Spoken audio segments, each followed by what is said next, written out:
اللہم انت السلام و منک السلام تبارک یا ذو الجلال والاکرام، پھر آپ پلٹتے ہیں اور اس کے بعد اذکار آپ کرتے ہیں۔ تو تکبیر سے مراد ذکر ہے، یا اگر تکبیر سے مراد اللہ اکبر ہے تو جو توحید کی جو کلمات ہے، لا الہ اشہد اللہ الہ الا اللہ وحدہ لا شریک لہ لہ الملک وله الحمد وهو على كل شيء قدیر، لا حول ولا قوة الا باللہ، اور اسی طریقے سے اللہم لا مانع لما اعطیت ولا معطی لما منعت ولا ينفع ذا الجد منک الجد، اور اس کے بعد سبحان اللہ والحمد للہ واللہ اکبر۔ تو اس میں جو 33 مرتبہ سبحان اللہ الحمد للہ اللہ اکبر جو کہتے ہیں، یا 34 مرتبہ اللہ اکبر کہتے ہیں، وہ مراد ہے تکبیر سے۔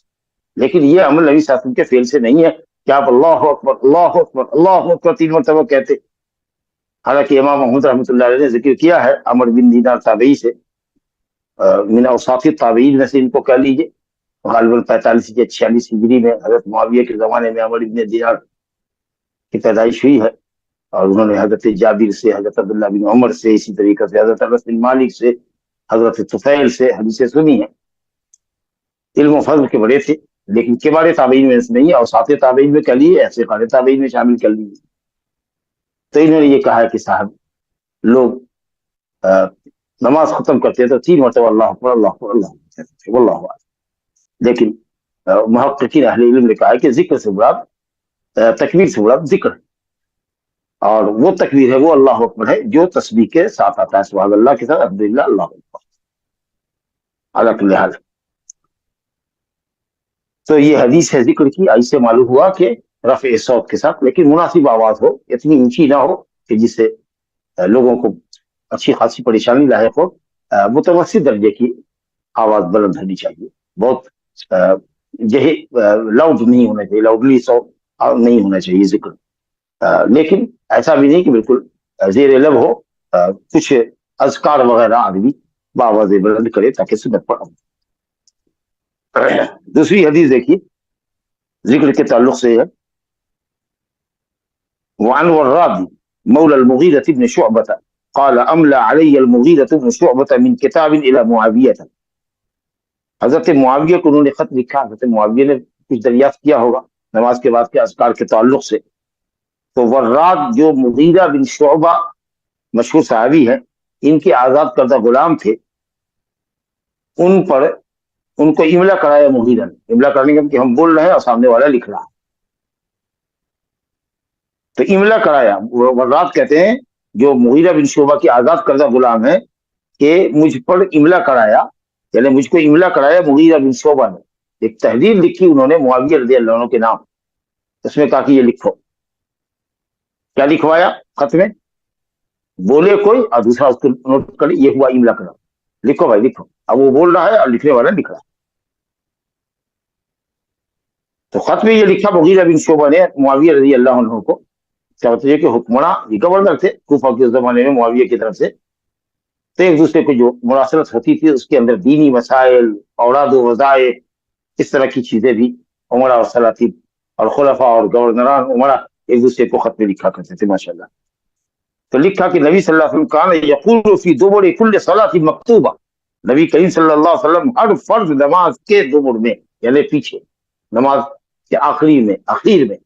اب یہ دبر صلاۃ نماز کے آخر میں، اس کا اطلاق 2 معنی پر ہوتا ہے، سلام سے پہلے آخری حصہ جو ہے تحیات میں، تحیات آخر میں، تشہد آخر میں، درود کے بعد دعا پڑھنا، اور اسی کے بعد جو دعائیں ہوتی ہیں وہ، جیسے نبی صلی اللہ علیہ وسلم نے حضرت معاذ بن جبل انصاری رضی اللہ عنہ کہا، یا معاذ واللہ انی لاحبک، اے معاذ قسم اللہ میں تجھ سے محبت کرتا ہوں، میں تم سے محبت کرتا ہوں۔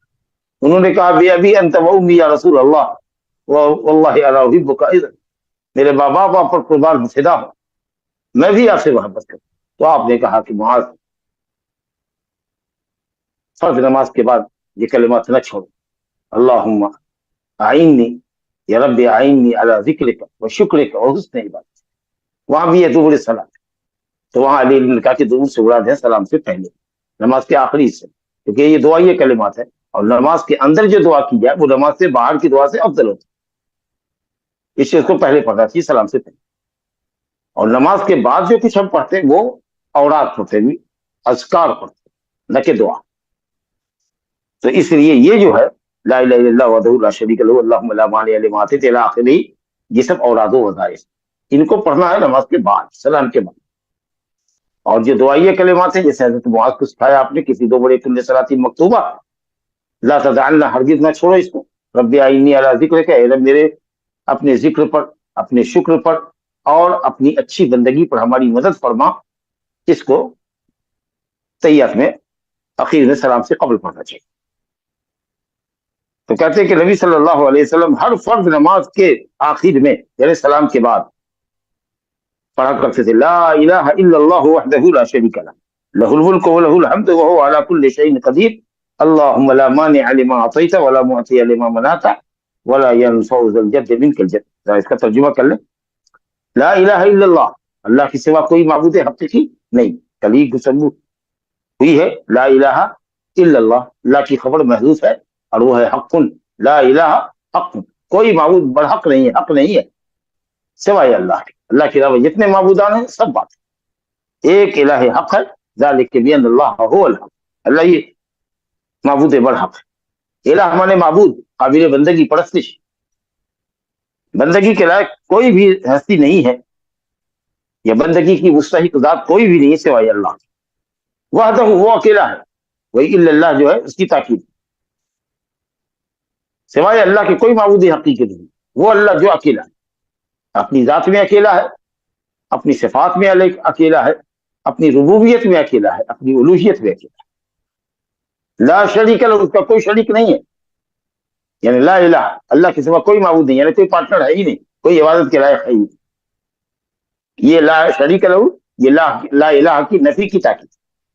اور وحدہ جو ہے الا اللہ، یہ اس بات کا ہے جملہ. لا الہ، لا الہ، اللہ کے بعد جو ہے اس بات کہ نہیں ہے کوئی معبود سوائے اللہ کے، بٹ اللہ، ہاں اللہ، مگر اللہ. یہ جو اس بات کا جملہ کہ آپ ثابت کر رہے ہیں کہ اللہ ہی اکیلا معبود ہے، اسی کی تاکید ہے وحدہ. تو وحدہ الا اللہ کی تاکید ہے، اس بات کی تاکید ہے. اللہ شریک لہ، یہ جو نفی کا جملہ ہے، یہ لا الہ کا جو نفی ہے جس میں اللہ کے علاوہ سے الوہیت کی نفی کی گئی، اس کی تاکید. ہو گیا لا الہ الا اللہ، اسی مضمون کو تاکید کے ساتھ بیان کیا. وحدہ لا شریک لہ، وہ اکیلا، اس کا کوئی شریک نہیں. لہ الملک، آسمان اور زمین کی بادشاہت کامل اسی کے لیے. بادشاہت، ملک کامل، ہر کائنات کے ذرے ذرے پر اللہ کی، کوئی بھی چیز اس کے ملک سے باہر نہیں ہے، اس کے دسترس سے باہر نہیں. وَلَهُ الْحَمْدُ، اور اسی کے لیے تمام تر تعریف ہے. صفات کمال بطریق اکمل اللہ ہی کے لیے.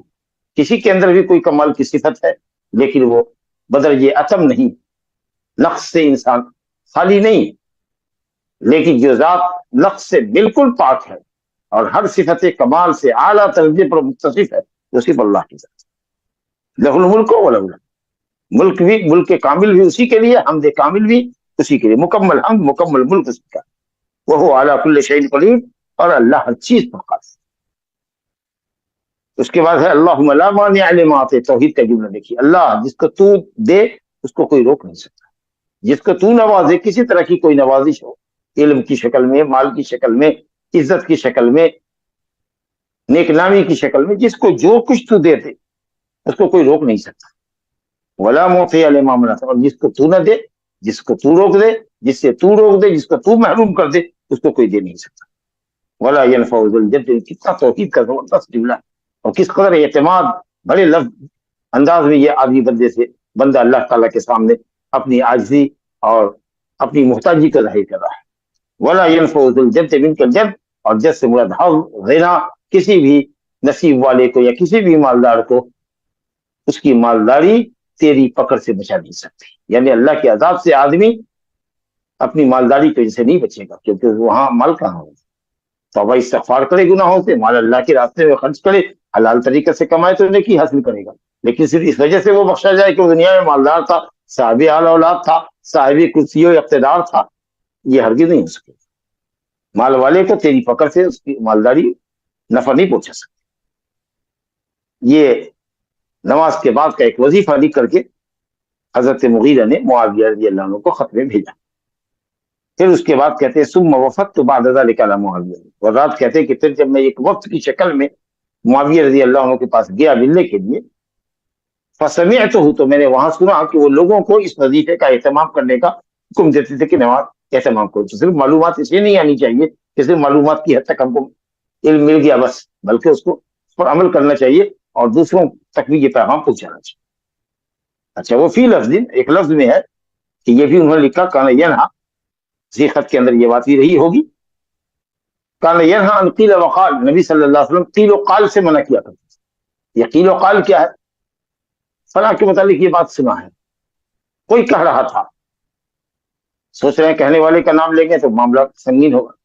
ایسا ایسا سنا جا رہا ہے، ایسا ایسا کہا جا رہا ہے فلاں کے متعلق، فلاں نے فلاں کے متعلق یہ کہا ہے، تو میں لگے ہوئے کہ کون کس کے متعلق کیا کہہ رہا ہے. تو یہ لوگوں کی تجسس کے پیچھے نہیں رہنا چاہیے. کون کس کے متعلق کیا کہہ رہا ہے، کون کہاں کہہ رہا ہے. کبھی تو قالا کہتا ہے، فاعل ذکر کہتا ہے، کہنے والے کا نام لیتا ہے، اور کبھی ڈر کے اس کا نام چھپاتا ہے تو کہا جاتا ہے اس کے متعلق یہ سننے میں بہت ساری بات ہے. یہ تحقیق کرو معاملے کی، خراب بات ہے اس کو مت پھیلاؤ، اس کی جب تحقیق ہو جائے نصیحت کرو بغیر کیوں ٹومے پڑے ہوئے، اپنے کام سے مطلب رکھو. اور اسی طریقے سے وَإِضَاعَةِ الْمَالِ، مال کو ضائع مت کرو. بہت بڑی نعمت ہے اللہ تعالیٰ کی مال. یہ مال زندگی کی وہ پٹری ہے یا وہ پٹری ہے جس کے اوپر زندگی کی گاڑی دوڑتی. الَّتِي جَعَلَ اللَّهُ لَكُمْ قِيَامًا، زندگی کے گزران کا دینی اور دنیاوی نیک بھلائیوں کے اور منافع کے حصول کا ذریعہ ہے مال. اسے اس کو ضائع مت کرو، اللہ کی اس نعمت کی قدر کرو. ناجائز راستوں میں تو بالکل ہی نہ خرچ کرو، جائز راستے کے اندر بھی ضرورت سے زیادہ مت خرچ کرو. مباح امور کے اندر بھی جو چیز مباح ہے اس پر لاکھوں نہیں کروڑوں خرچ کر رہے ہیں. اللہ کی نعمت کی قدر کرو.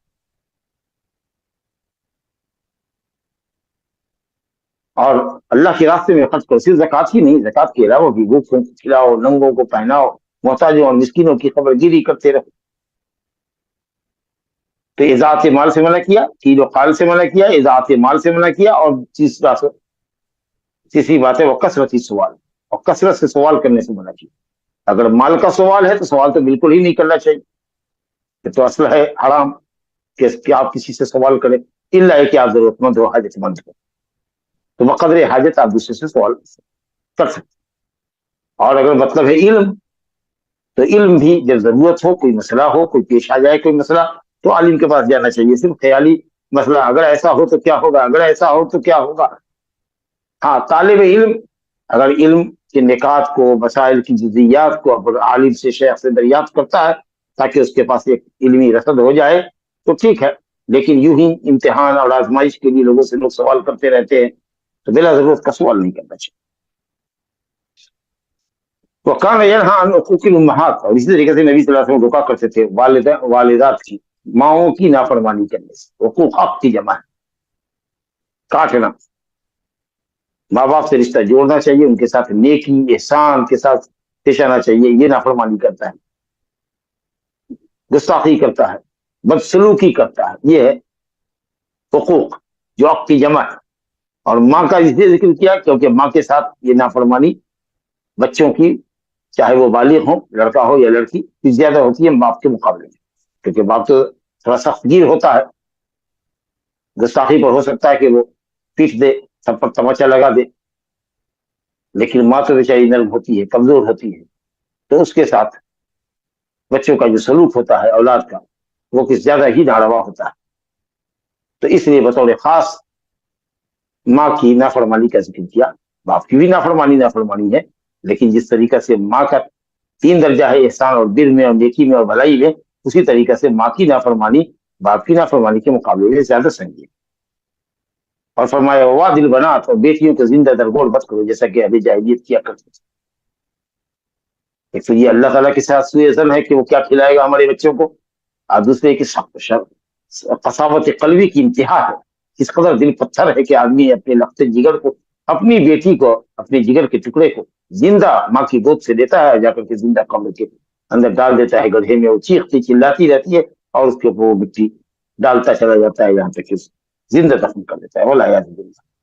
اور اسی طریقے سے منع وحات، واجبات اور فرائض یا مال کے تعلق سے جو واجبات ہیں اس کو تو روکتا ہے، دیتا نہیں. ہر درجہ بخیل، زکوٰۃ تک نہیں صحیح نکالتا، چاہیے جائے کہ نفلی صدقہ کرے، لوگوں کو دے، مسکینوں اور محتاجوں پر خرچ کرے. اتنا بڑا فقیر ہے، کروڑوں روپے اس کے پاس ہے، لیکن دل کا فقیر. تو ایک فقر ہوتا ہے دل کا، دل میں، اور ایک فقر ہوتا ہے ہاتھ میں کہ ہاتھ میں پیسے نہیں، جیب میں پیسے نہیں.